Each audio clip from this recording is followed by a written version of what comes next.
The Story of Civilization, Part 2. The Life of Greece, being a history of Greek civilization from the beginnings and of civilization in the Near East, from the death of Alexander to the Roman conquest, with an introduction on the prehistoric culture of Crete by Durant. Chapter 14. The Art of Periclean Greece. Section 4, Part 1, The Progress of Architecture. During the 5th century BCE, the Doric order consolidated its conquest of Greece. Among all the Greek temples built in this prosperous age, only a few Ionic shrines survived, chiefly the Periclean and the Temple of Nika Apteros on the Acropolis. Epica remained faithful to Doric, yielding to the Ionic order only so far as to use it for the inner columns of the Trapelaa, and to place a frieze around the Theseum and the Parthenon. Perhaps a tendency to make the Doric column longer and slenderer reveals a further influence of the Ionic style. In Asia Minor, the Greeks imbibed the Oriental love of delicate ornament and expressed it in the complex elaboration of the Ionic entablature and the creation of a new and more ornate order, the Corinthian. About 430 BCE, as Vitruvius tells the tale, an Ionian sculptor, Callimachus, was struck by the sight of a basket of votive offerings covered with the tile which a nurse had left upon the tomb of her mistress. A wild acanthus had grown around the basket and the tile, and the sculptor, pleased with the natural form so suggested, modified the Ionic capitals of a temple that he was building at Corinth by mingling acanthus leaves with the flutes. Probably the story is a myth, and the nurse's basket had less influence than the palm and papyrus capitals of Egypt in generating the Corinthian style. The new order made little headway in classic Greece. Nicotinus used it for one isolated column in the court of an Ionic temple at Higalea, and towards the end of the 4th century BCE, it was used for the Phrygic monument of Lysistratus. Only under the elegant Romans of the empire did this delicate style reach its full development. All the Greek world was building temples in this period. Cities almost bankrupted themselves in rivalry to have the fairest statuary and the largest shrines. To her massive 6th century edifices at Samos and Ephesus, Ionia added new Ionic temples at Magnesia, Teos, and Priena. At Assos, in the Troad Greek, colonists raised an almost archaic Doric fane to Athena. At the other end of Hellas, and Cortana built, about 480, a vast Doric home for Hera. It survived till 1600, when a bishop thought he could make better use of its stones. To the 5th century belong the greatest of the temples at Poseidonia, Paestum, Segesta, Selinus, and Akragas, and the temple of Asclepius at Epidaurus. At Syracuse, the columns still stand of a temple raised to Athena by Galon I, and partly preserved by its transformation into a Christian church. At Bassa, near Phigalea in the Peloponnesus, Nicotinus designed a temple of Apollo, strangely different from his other masterpiece, the Parthenon. Here the Doric periptera, enclosed space occupied by a small naas, temple, and a large open court surrounded by an Ionic colonnade. And around the interior of this court, along the interface of the Ionic columns, ran a frieze almost as graceful as the Parthenon's, and having the added virtue of being visible. 38 of the columns remain. The walls of the naos and parts of the inner colonnade, fragments of the frieze, are in the British Museum. At Olympia, the Elean architect Theban, a generation before the Parthenon, raised a rival to it in a Doric shrine to Zeus. 6 columns stood at each end, 13 on either side, perhaps too stout for beauty, and unfortunate in their material, a coarse limestone coated with stucco. The roof, however, was of Pentelic tiles. Pausanias and Alcamenus, Pausanias tells us, carved for the pediments, powerful figures, now in the Olympia Museum, portraying on the eastern gable the chariot race between Pelops and Oenomaus, and on the western gable the struggle of Lapiths and centaurs. The Lapiths, in Greek legend, were a mountain tribe of Thessaly when Eurystheus, their king, married Hippodameia, daughter of King Oenomaus the Pisa in Elis. He invited the centaurs to the wedding feast. The centaurs dwelt in the mountains about Pelion. Greek art represented them as half man and half horse. Remember the Sagittarius thing, so the sun sign of January in the age of Aquarius. Possibly to suggest their untamed woodland nature, because the centaurs were such excellent horsemen that each man and his mount seemed to be one animal. And they could have been spiritual creatures. Some people would say the Bin, but the Bin are really a type of jinn, so you know.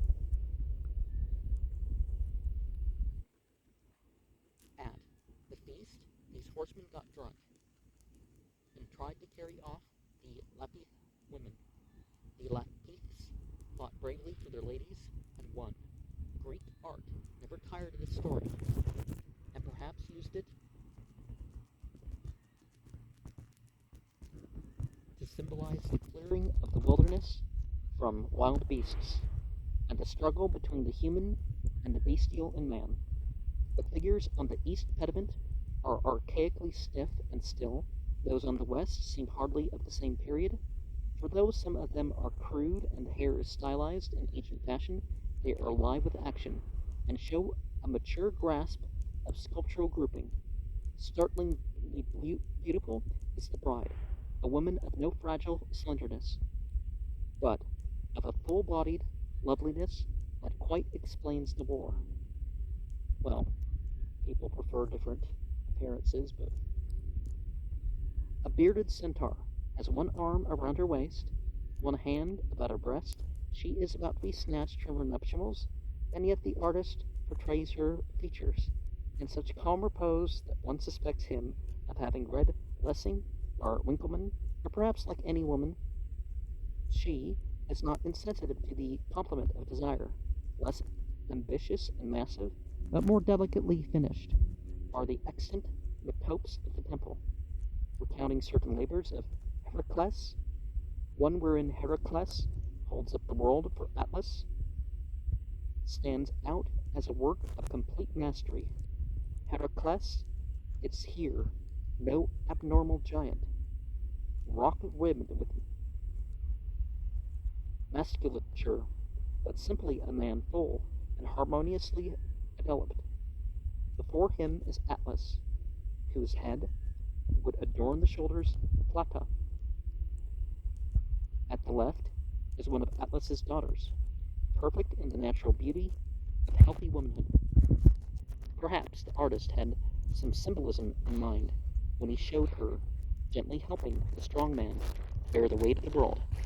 The specialist finds some faults of execution and detail in these half-ruined metopes, but to an amateur observer, the bride, and Pericles, and the daughter of Atlas are as near to perfection as anything in the history of sculptural relief.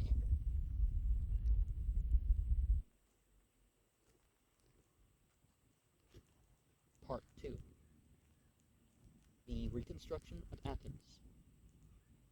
Attica leads all Greece in the abundance and excellence of its 5th century building, here in the Doric style, which tends elsewhere to a bulging corpulence, takes on Ionic grace and elegance. Color is added to line, ornament to symmetry. On a dangerous headland at Sunium, those who risked the sea are raised to Poseidon, a shrine of which 11 columns stand. At Eleusis, Ictinus designed a spacious temple to Demeter, and under Pericles' persuasion, Athens contributed funds to make this edifice worthy of the Eleusinian festival. At Athens, the proximity of good marble on Mount Pentelicus and in Paros encouraged the artist with the finest of building materials. Seldom, until our periods of economic breakdown, has a democracy been able or willing to spend so lavishly on public construction. The Parthenon cost 700 talents, about 4.2 million in 1938 money. The Athena Parthenos, which however was a gold reserve as well as a statue, cost about 6 million in 1938 money. The unfinished Papalaa, 2.4 million. Minor Periclean structures at Athens and the Piraeus, 18 million. Sculpture and other decoration, 16.2 million. Altogether, in the 16 years from 447 to 431 BCE, the cities of Athens voted $57.6 million approximately in 1938 money for public buildings, statuary, and painting. The spread of this sum among artisans and artists, executives and slaves, had much to do with the prosperity of Athens under Pericles. Imagination can picture vaguely the background of this courageous adventure in art. The Athenians, on their return from Salamis, found their city almost wholly devastated by Persian occupation. Every edifice of any value had been burned to the ground. Such a calamity, when it does not destroy the citizens as well as the city, makes them stronger. The act of God clears the way from many eyesores and unfit habitations.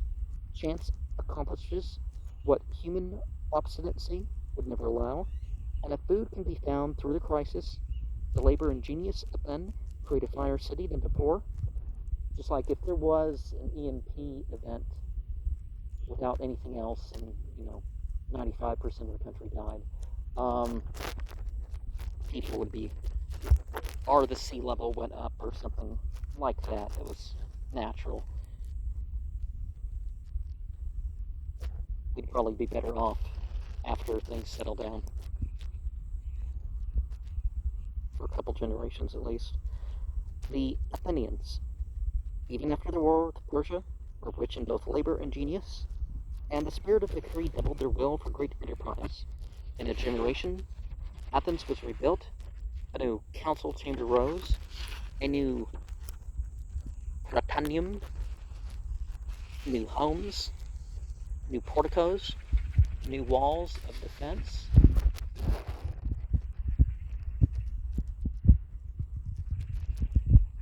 new wharves and warehouses at a new port.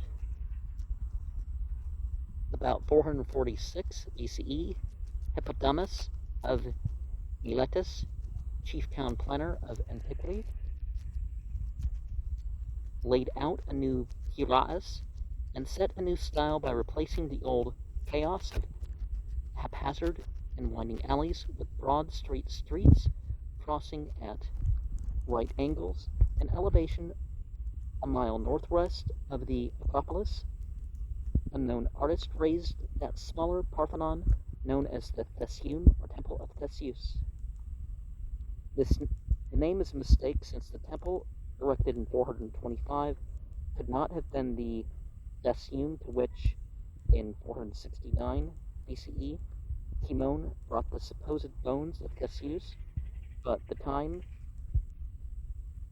signifies error as well as theft, and the traditional name is commonly retained for lack of certain designation.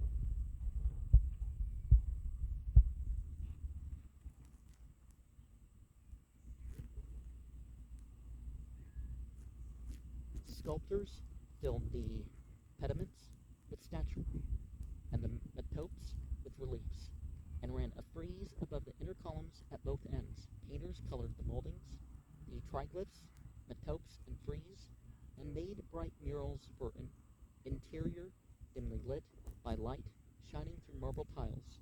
The Theseum is best preserved of all the ancient Greek buildings. Even so, it lacks its marble tiles, its murals, its inner sanctuary, its pedimental sculptures, nearly all of its external coloring. The metopes are so badly damaged that the reliefs are almost undistinguishable. The finest work of Pericles' builders was reserved for the Acropolis, the ancient seat of the city's government and faith. Themistocles began its reconstruction and planned a temple 100 feet long, known therefore as the Hecatomedon. After his fall, the work was abandoned.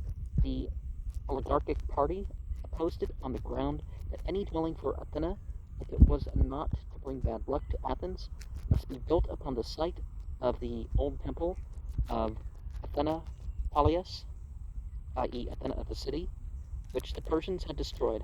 Pericles, caring nothing about superstitions, adopted the site of the Hecatomedon for the Parthenon, and though the priest protested to the end, went on with his plans.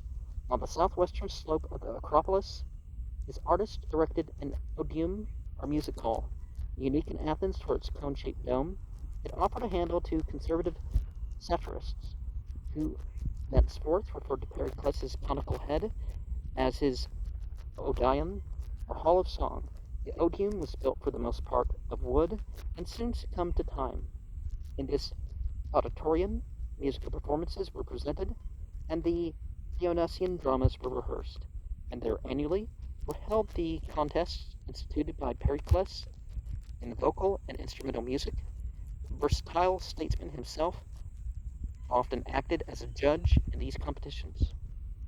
The road to the summit in classical days was devious and gradual, and was flanked with statues and votive offerings. Near the top was a majestically broad flight of marble steps, buttressed with bastions on either side. On the south bastion, Callicrates raised a miniature Ionic temple to Athena as Nika Ateros, or the wingless victory. Statues of Nika, our victory, were often made without wings, so that she might not be able to abandon the city.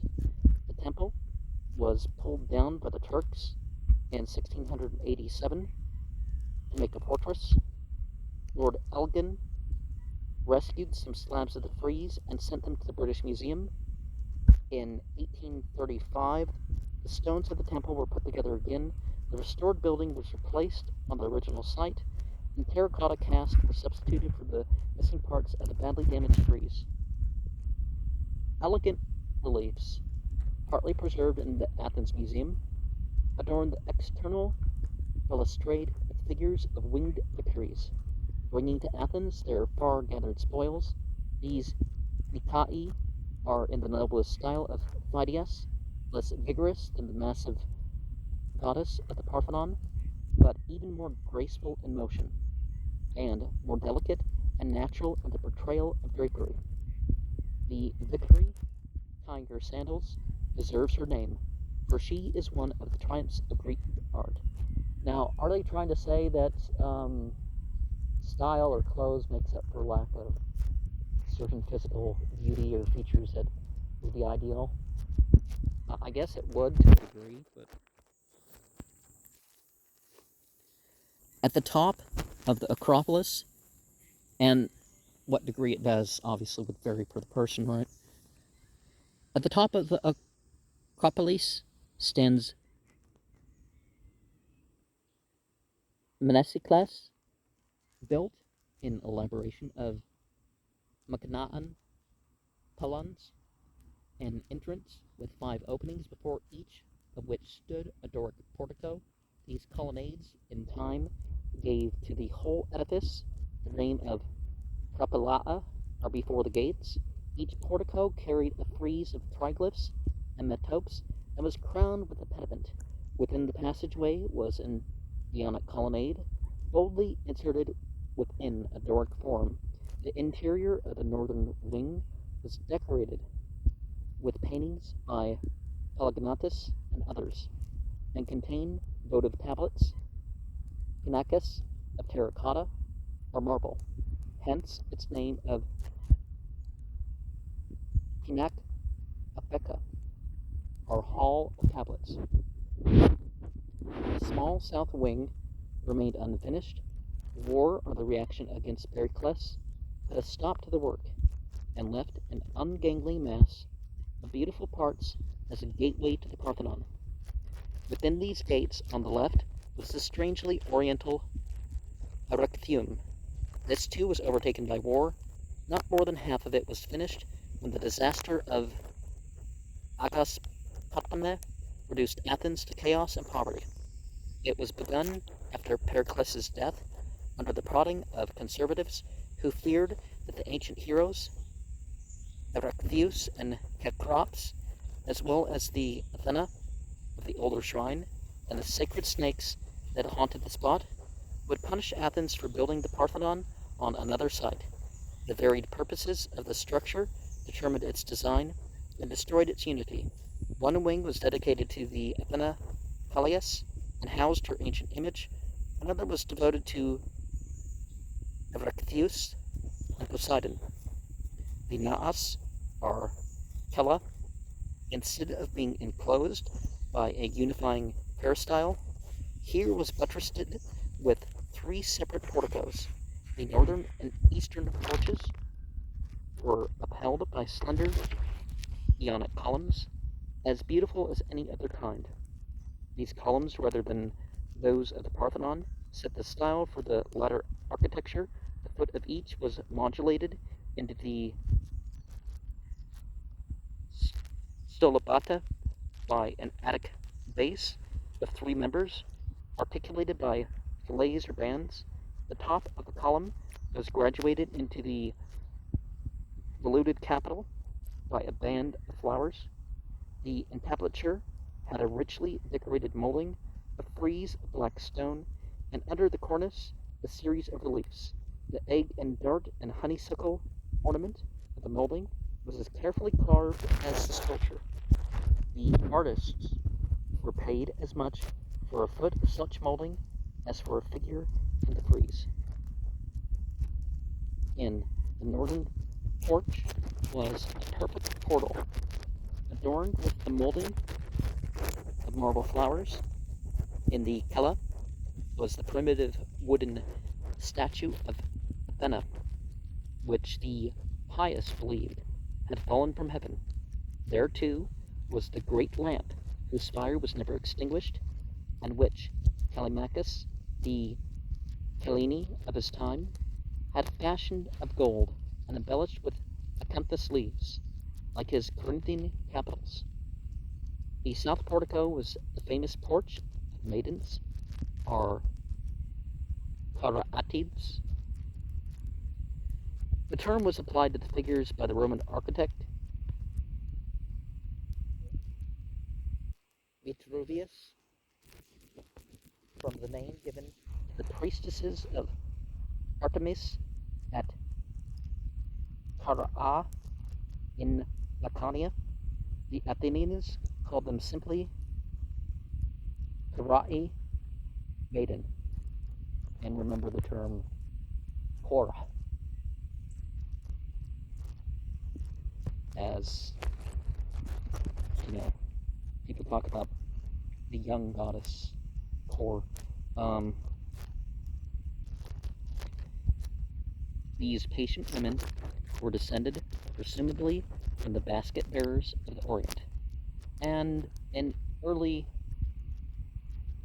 Karatid at Tralles in Asia Minor portrays the Eastern, probably the Assyrian, origin of the form. The drapery is superb, and the natural flexure of the knee is an impression of ease, but even these substantial ladies seem hardly strong enough to convey that sense of sturdy and reliable support which the finest architecture gives. It was an aberration of taste that Phidias would probably have forbidden.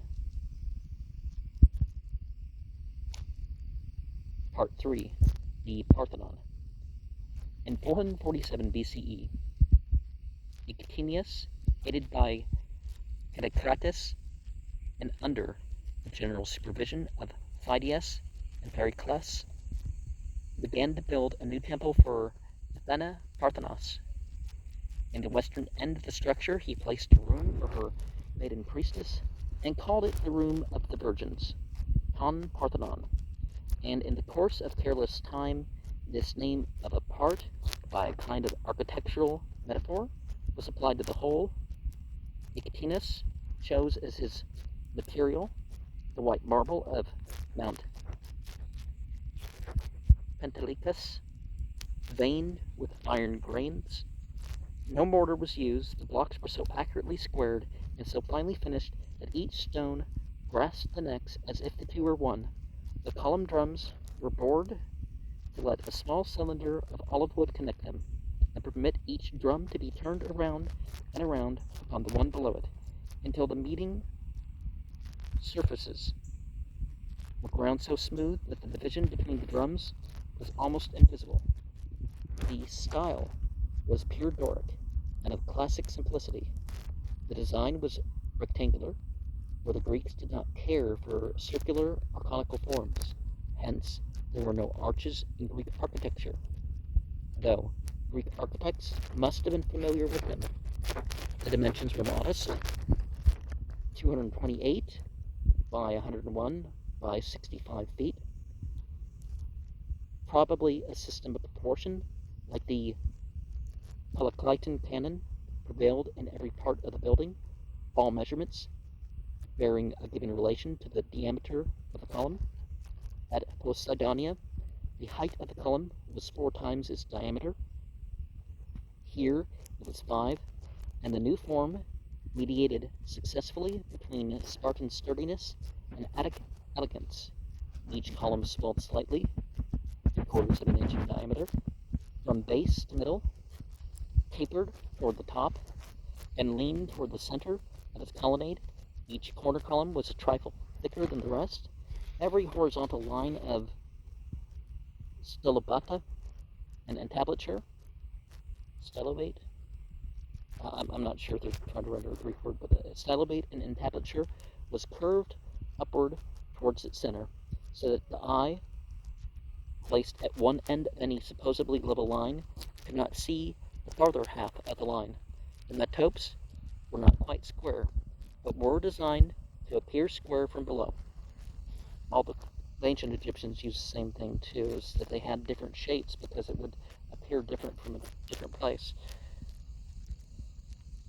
All these curvatures were subtle corrections for optical illusions that would otherwise have made stylobate lines seem to sink in the center, columns to diminish upward from the base, and quarter columns to be thinner and outwardly inclined. Such adjustments required considerable knowledge of mathematics and optics, and constituted but one of those mechanical features that made the temple a perfect union of science and art. Notice the one definition of magic that I use is the art and science of religion. In the Parthenon, as in current physics, every straight line was a curve, and as in a painting, every part was drawn toward the center in subtle composition. The result was a certain flexibility and grace that seemed to give life and freedom to the stones. Above the plain architrave went an alternating series of triglyphs and metopes.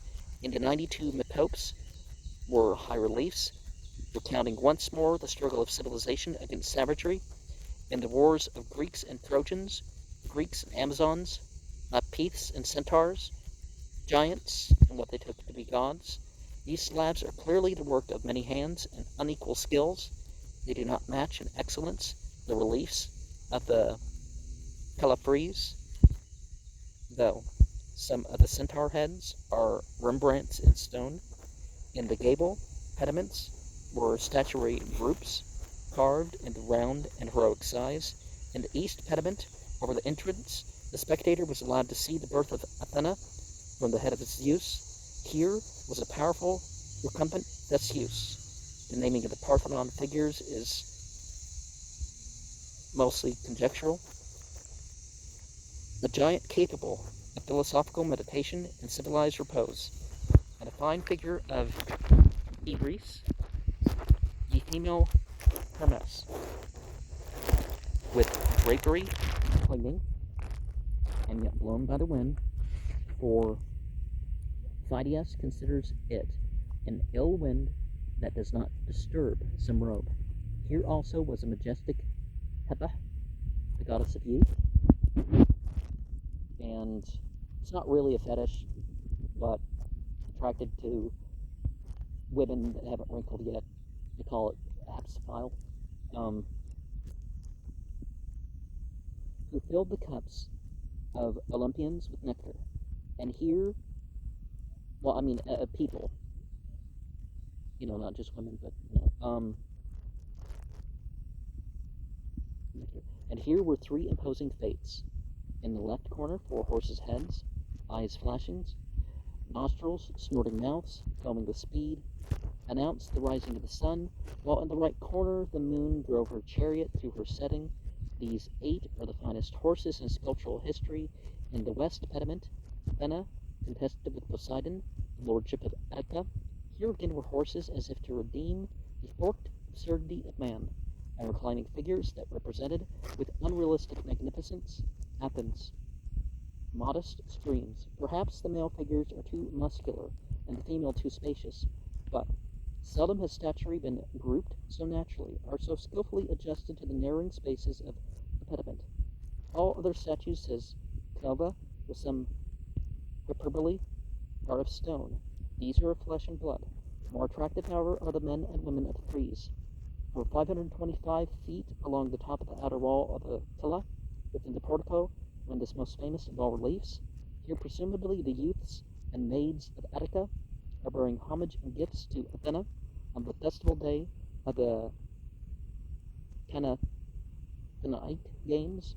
One part of the procession moves along the west and north sides, another along the south side to meet on the east front before the goddess, who proudly offers to Zeus and other Olympians the hospitality of her city and a share of her spoils. Handsome knights move in graceful dignity on still handsomer steeds.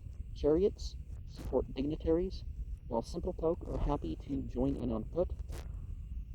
Pretty girls, I presume they mean young women, and quiet old men carry olive branches and trays of cakes. Attendants bear on their shoulders jugs of sacred wine. Stately women convey to what they consider to be a goddess. I mean, I'm not saying that everything that's listed as a god or god is, whether it's real or not, is, as such. The peplos that they have woven and embroidered for her in long anticipation of this holy day. Sacrificial victims, moved with bovine patience, are angry prescience to their fate. Maidens of high degree bring utensils of ritual and sacrifice, and musicians play on their flutes deathless ditties of no tone. Well, perhaps different sorts of tone than we're used to. Seldom have animals or men been honored with such painstaking art with but 2¼ inches of relief, the sculptors were able, by shading and molding, to achieve such an illusion of depth that one horse or horseman seems to be beyond another, though the nearest is raised no farther from the background than the rest. Perhaps it was a mistake to place this extraordinary relief so high that men could not comfortably contemplate it, or exhaust its excellence. Phidias excused himself, doubtless with a twinkle in his eye, on the ground that the ones he considered to be gods could not see it. Well, the Greek term for god, theos, implies a sight beyond sensation. So, at least when you talk about God of gods, you get that, but, definitely. But the gods were dying while he carved. And no, any actual, whether an entity is favored or treated as a god or whatever, has nothing to do with whether it's actually what it is or not. Beneath the seated deities, the frieze was the entrance to the inner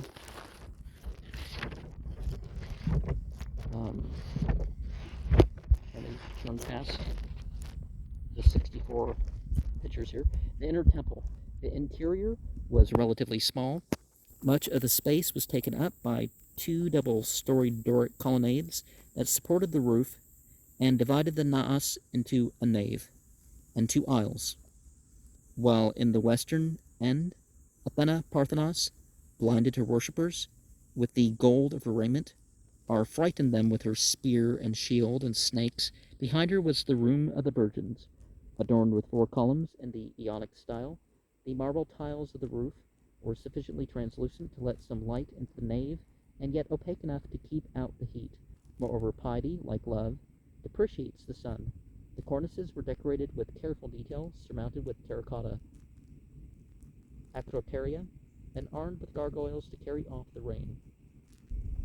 Many parts of the temple were painted, not in subdued colors, but in bright tints of yellow, blue, and red. The marble was washed with a stain of saffron and milk, and triglyphs and parts of the molding were blue. The frieze had a blue background, the metopes a red, and every figure in them was colored. It really helps to color code your symbolic stuff. At least me. A people accustomed to a Mediterranean sky can bear and relish brighter hues than those that suit the clouded atmosphere of northern Europe. Today, shorn of its colors, the Parthenon is a most beautiful thing at night, when through every column space come changing vistas of the sky, or the ever worshipful moon, are the lights of the sleeping city mingled with the stars. Now, a lot of people, instead of worshiping the astral bodies or forces of nature, they worship things of them. There is a difference between the spirit of the thing and the form directed by the spirit. The Parthenon, like the Erechtheum and the Theseum, was preserved through its use as a Christian church. It needed no great change of name, being in each case dedicated to the Virgin. After the Turkish occupation in 1456, the Common Era, it was transformed into a mosque and acquired a minaret. And of course, masjid is the term in Arabic, and I don't know the former name of the whole thing, but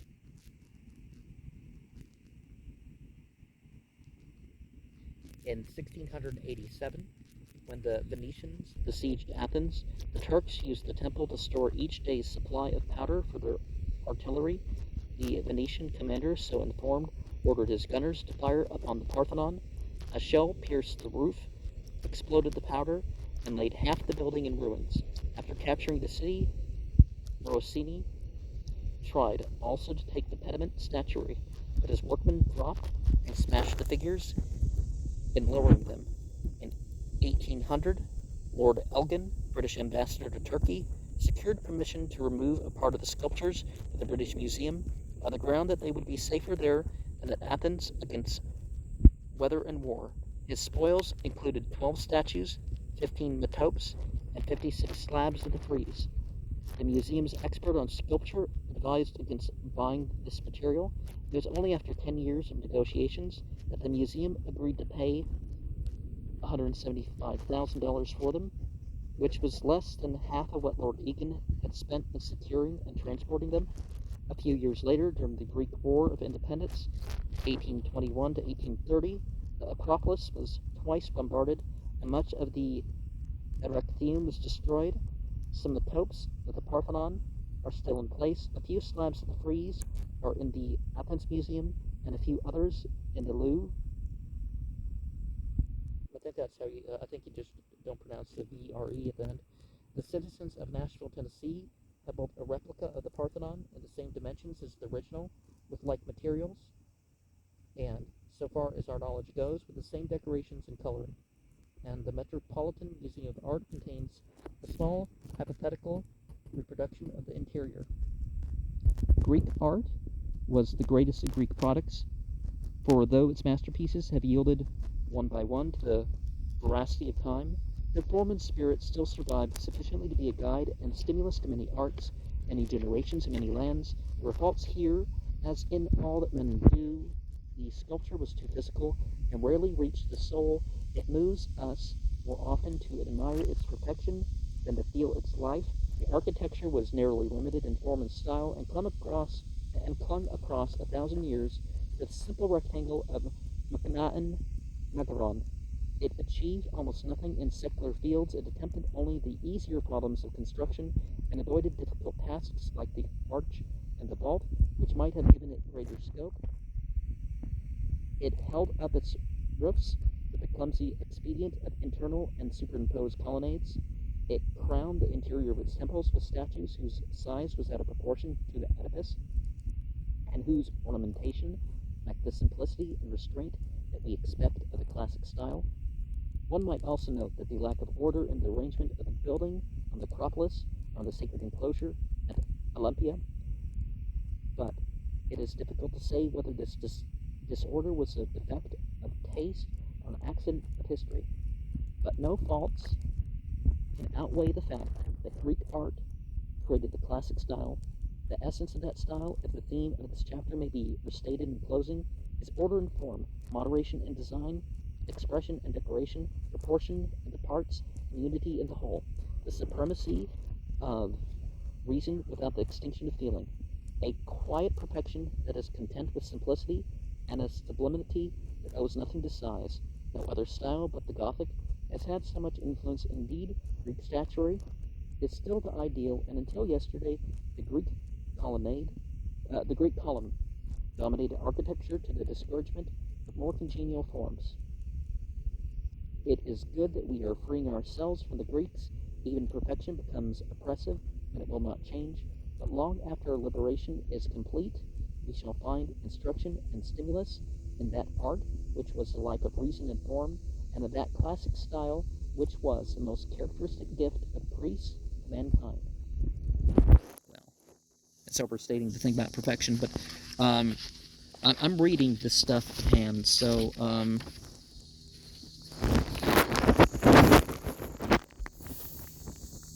our first figure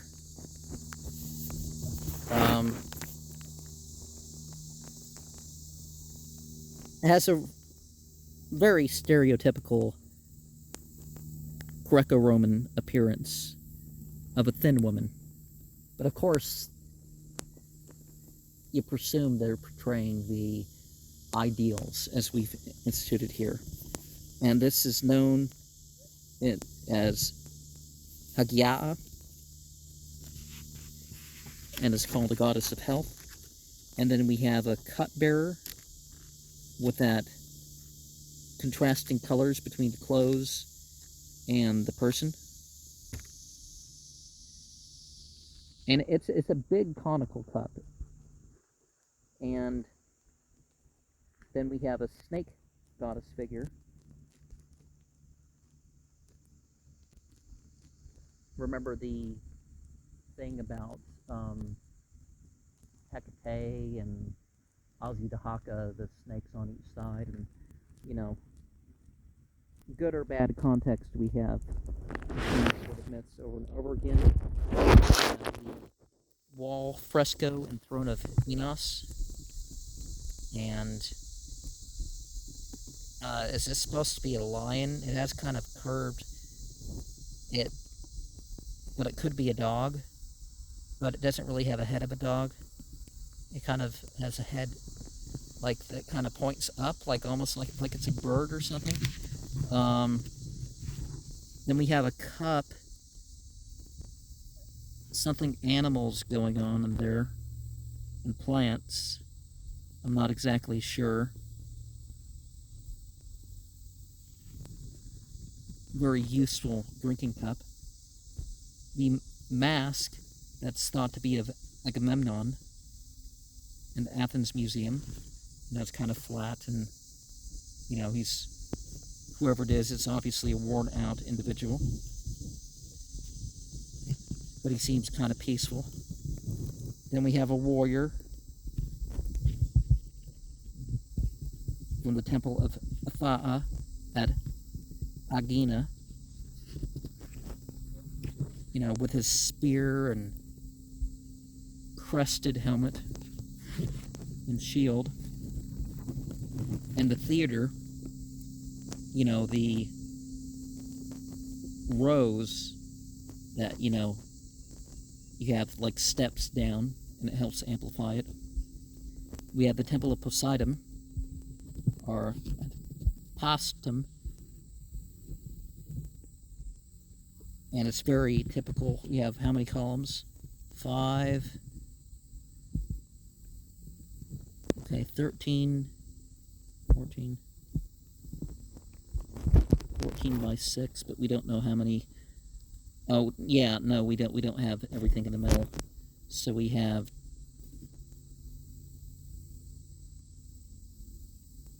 36 columns. You don't see all of them, so that's the best guess I'm giving. You know, it has that rectangular prism sort of base with the slanted roof. Then you have a crater vase with Athena and Hercules, but other stuff's going on. Someone standing over a soldier facing another soldier, and there's a figure, I don't know, almost looks like animal, so it's like, maybe it's a spiritual guide and among the events, with the woman sending off the man to do some tasks, apparently. The Portland vase, I don't know, 2 women in a spa, but there's a tree. I didn't mean they didn't get those treatments outside. The Francois vase, I think that represents sort of a society thing going on. Core, or maiden, we talked about before. In the tarot, it's the Princess of Cups card.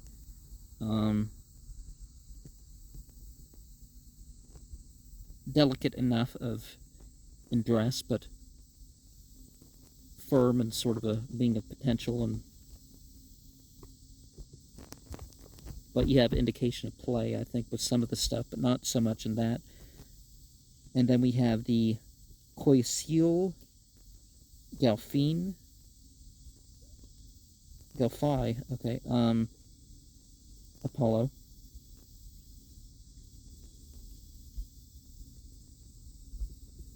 You sort of think that it's an individual that doesn't stand out too much in its appearance, like he'd disappear in the crowd. And we have that statue that we've seen before when I shared that other book, Periclean.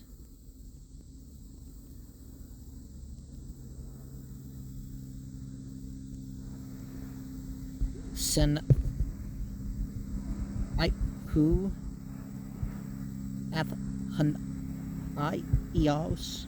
Okay, so he's from Athens. Periclean from Athens. stuck on my speech here. Sick of the long-term effects from the smoke. Epicurus. Remember, Epicureanism is, you consider the pleasure and pain. You got Orpheus, Eurydice, and Hermes.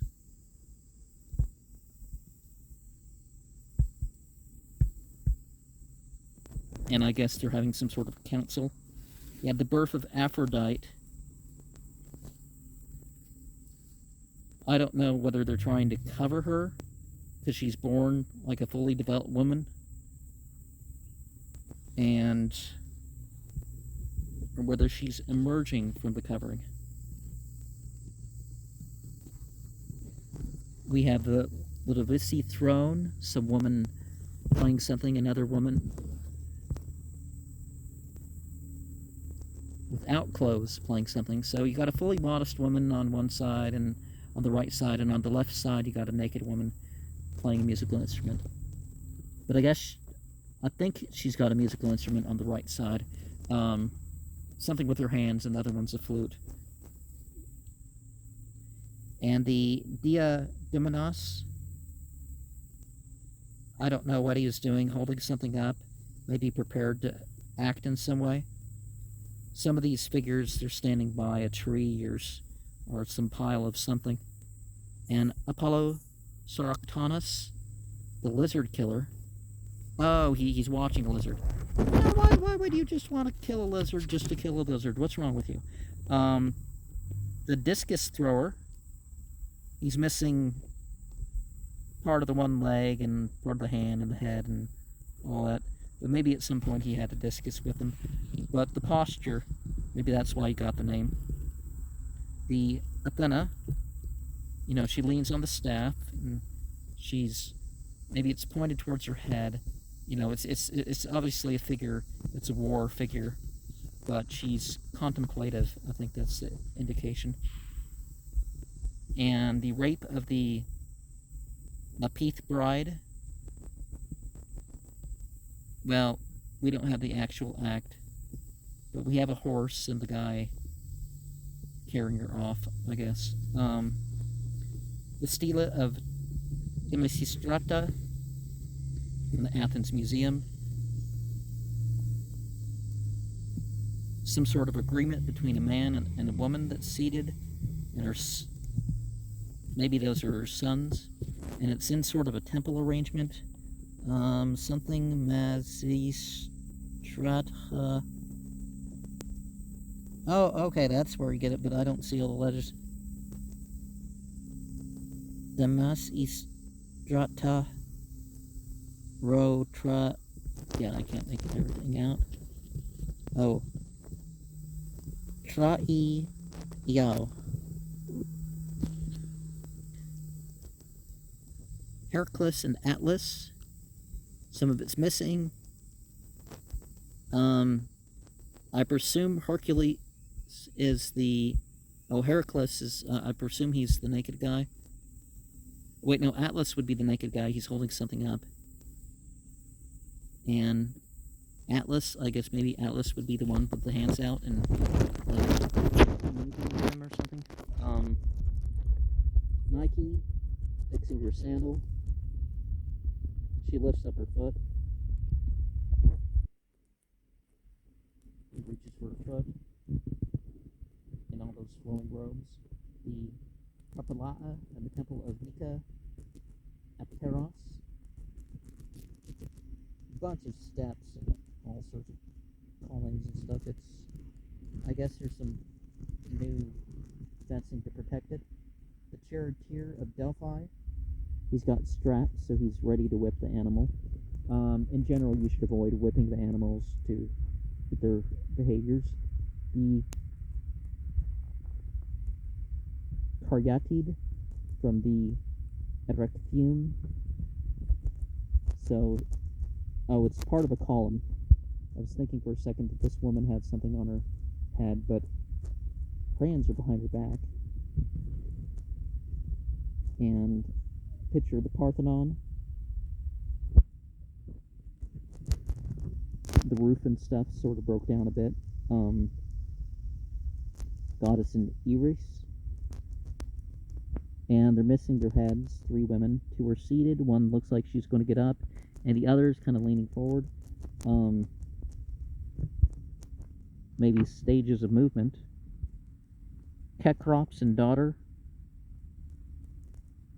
Couple kneeling individuals. Oh, I guess you can see the one is a woman. One looks like definitely like a man. Horseman from the West Frieze, the Parthenon. Well, he's got a hat that obviously would shield his eyes and face, and perhaps when he leans down. But there's another figure, we don't see them too well. They're both going forward to some sort of a challenge. We have the Sophocles. Mathesonus has a scroll with him. Sophocles, I guess, thinks, and the other guy writes. And that's the focus there. The Tanagra statuette has this weird hat that's like a circle with a point atop it. The mausoleum of Halicarnassus, a reconstruction sort of thing. You know, you got stairs leading to a block, and then you got all the columns, and I presume you got stairs on the other side, and then you have a row of animals on the pyramid top, and then a charioteer with horses on the very top of it. The relief of the mausoleum at Halicarnassus. Yeah, one dude's attacking another dude, and he's leaning back, trying to shield himself, and he's got some protection over there.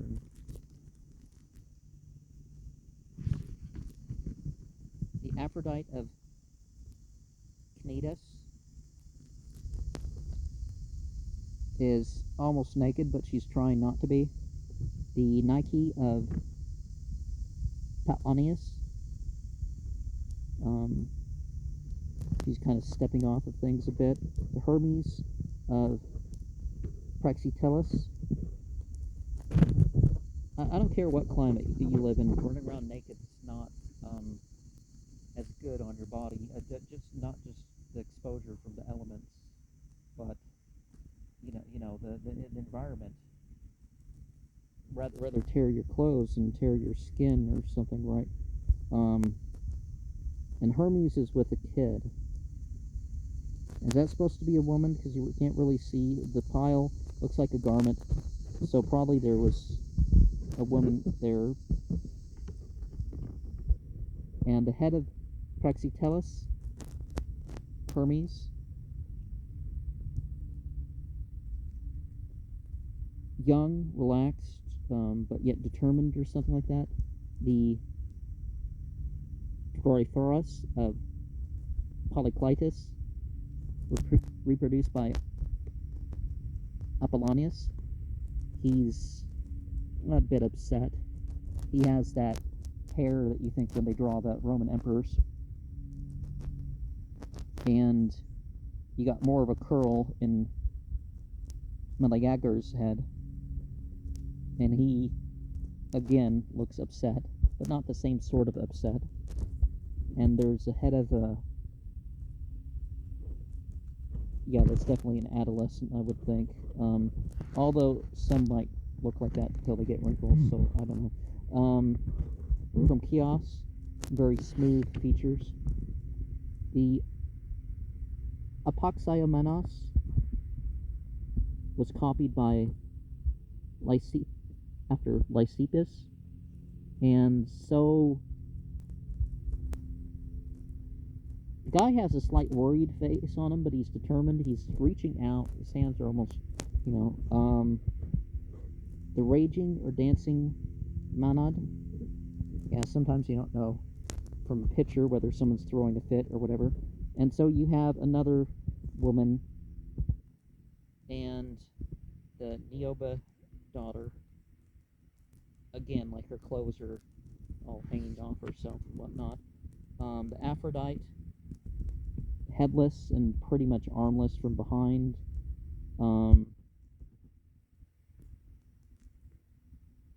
Sort of ideal proportions for a thin white woman, I guess, but not too thin, you know. The Demeter of Canidas, missing most of each arm, part of the nose, but sort of in a motherly posture, you would think. And you got the altar of Zeus, has all sorts of figures enacting down below and in the square, in the block below the place with the columns, and not so many figures up top. You got the frieze for the altar of Zeus at Periclean, and yeah, there's some sort of conflict, but there's a victor in the middle, and perhaps an angelic figure, or what they'd call a god or whatever. The Battle of Issus is a mosaic, and yeah, they got their long spears, their lines, and horses, and all that sort of stuff. The Electaon, again, you have sort of a victor. Are they working with him or against him? There's a snake, and you know, some dudes look worried. Are they contesting for who's going to get control of the snakes? Or what's going on there? The Barney's bull. Yeah, it looks like some men. Looks like he's pushing past the women, the children, the dog, and trying to get on this bull, which is kind of weird scene. The Alexander sarcophagus. The patterned top, and sort of, you know, warlike scenes, I guess. A whole series of figures, some with horses. Aphrodite of Melos. Again, they stopped just at the Pubis Mons or something like that and covered that. And the Venus de Medici, she's covered that. But she's got closer to the ritual position of the girl, you know, because there's the girl, boy, man, woman, or daughter, son, father, mother postures, like they use in Thelema. The victory of Samothrace, I guess the arms are stretching up towards the V. There's a few ways to do that victory gesture. Then there's a Hellenistic portrait head. Stern, bearded guy, mustache, kind of looking all determined. 30s or 40s or so. The old market woman and the prize fighter. I don't know why he's a prized fighter, other than perhaps those things over his hands and up most of his forearm. And the old market woman is carrying different types of baskets and all that. So I understand that label.